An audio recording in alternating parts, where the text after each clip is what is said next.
आगे दिखाई पड़ती है। आमूमन ये ट्रेंड रहता है, कहीं कहीं अपवाद हो सकता है, लेकिन आमूमन ट्रेंड यही होगा, जिस पार्टी की सरकार होगी वो पोस्टल बैलेट की गिनती में पीछे दिखाई पड़ती है। अर्जुन सिंह जी, ऐसी क्या वजह रही कि जो सबसे मजबूत सिपहसालार माने गए ममता बनर्जी के, वो चुनावों से पहले, चाहे 2019 से पहले की बात हो या फिर अब 2021 से पहले की बात हो, ममता बनर्जी के सिपहसालार उनको छोड़कर जाते रहे?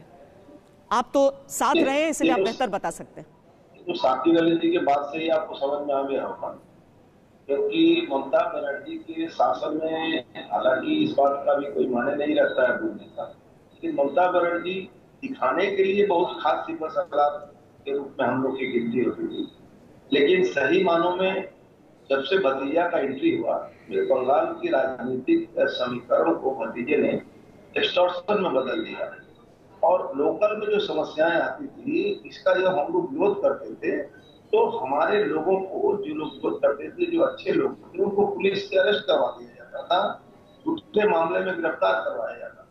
ये जो एक शासन तंत्र का निर्माण जो बंगाल में सीपीएम में भी इतना ज्यादा नहीं था, जो इन्होंने इसको इजाद किया था, और ये इजाद से ही बहुत सारे लोग अलग हुए। हम हैं, शुभेंदु अधिकारी जी हैं, और सारे लोग, राजीव बनर्जी से लेकर शिवभद्र दत्तों से लेकर बहुत सारे लोग अलग हुए।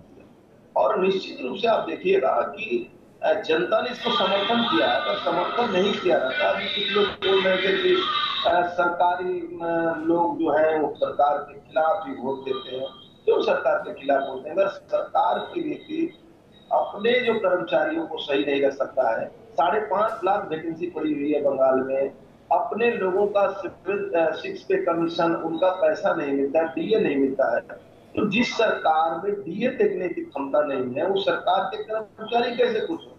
और सरकार के कर्मचारी जो होते हैं वो एक सरकार का स्पोक्समैन के टाइप से उनको देखा जाता है कि सरकारी कर्मचारी अगर खुश नहीं है तो जनता कैसे खुश है? क्योंकि सारा काम तो भले ही कोई मुख्यमंत्री बन जाए, कोई मंत्री बन जाए, काम तो अमला ही करते हैं। हालांकि उसी पोस्टल बैलेट में से एक बहुत बड़ा धड़ा जो है वो तृणमूल कांग्रेस को भी वोट कर रहा है इस समय। देखिए 109 और 107, 109 और 107, 220 का जो रुझान हमारे सामने है, उसमें तृणमूल कांग्रेस 109 सीटों पर आगे इस समय। हालांकि उनका आंकड़ा आप माइनस में देखेंगे और भारतीय जनता पार्टी उतनी ही सीटों की गणना के हिसाब से 106 पर आगे, यानी भारतीय जनता पार्टी जो भी हासिल करेगी यहां पर उसके लिए बढ़त होगी एक ऐसी पार्टी के लिए जो पिछले विधानसभा चुनावों में केवल 3 विधायक अपना भेज पाई थी पश्चिम बंगाल विधानसभा में। वही हम 3 से आज 103 पर जा रहे हैं या 4 पर जा रहे हैं, जो भी अभी तक ध्यान आया हो। सर अर्जुन जी, आपकी वो बात तो सही है, लेकिन बीजेपी का भी टीएमसी करण नहीं हो गया है सिंगूर से। जब सिंगूर के मौजूदा विधानसभा के जो विधायक थे, जब टीएमसी ने 90 साल की उम्र का हवाला देते हुए उनको टिकट नहीं दिया तो बीजेपी ने कहा मेरे पास आइए, तुरंत टिकट पाइए। उन्होंने सेम वैसा किया। नंदीग्राम से भी वही शुभेंदु अधिकारी टीएमसी से बीजेपी में आए, टीएमसी से आप खुद भी टीएमसी से बीजेपी में आए। बीजेपी का ओरिजिन तो दिखता ही नहीं है या बहुत कम दिखता है।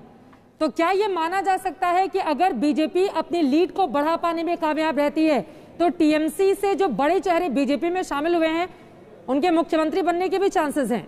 आप हैं रेस में अर्जुन जी? देखिए, मैं इस तरह के रेस पर विश्वास नहीं करता हूँ। ये मैं जिस पार्टी में था पहले और जिस पार्टी में मैं आया, ये अलग कल्चर है, अलग इसका सिस्टम है, अलग आइडियोलॉजी है, अलग चिंता भावना है।